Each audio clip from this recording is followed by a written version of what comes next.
यदा यदा हि धर्मस्य ग्लानिर्भवति भारत अभ्युत्थानम् अधर्मस्य तदात्मानं सृजाम्यहं प्राणाय साधूनां विनाशाय च दुष्कृतं धर्म সংস্থাপনার্থায় সম্ভবামি যুগে যুগে।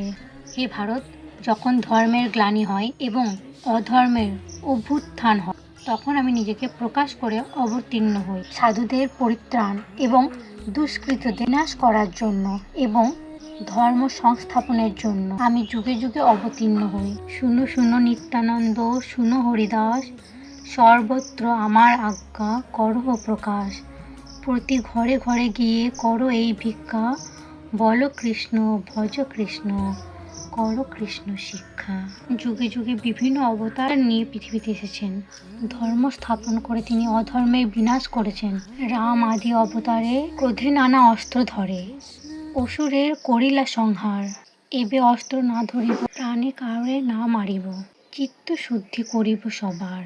ভগবানের সমস্ত অবতার মৎস্য, কুর্ম, বরাহ, নৃসিংহ, বামন, রাম, পরশুরাম সমস্ত অবতার পৃথিবীতে যখন অবতীর্ণ হয়েছেন অধর্মের বিনাশ এবং ধর্ম স্থাপনের জন্য, তারা সকলেই অস্ত্র ধারণ করেছিলেন এবং তাদের সংহার করেছিলেন। কিন্তু কলিযুগে শ্রী চৈতন্য মহাপ্রভু বলেছেন কাউকে তিনি মারবেন না, তিনি বিশুদ্ধ চিত্ত করবেন। কিভাবে জানেন?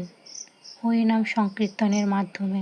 মহাপ্রভু নিত্যানন্দ হরিদাসকে ডেকে বললেন, তোমরা দুজনে নবদ্বীপবাসীগণের গৃহে গৃহে গিয়ে এই মহামন্ত্র প্রচার করো।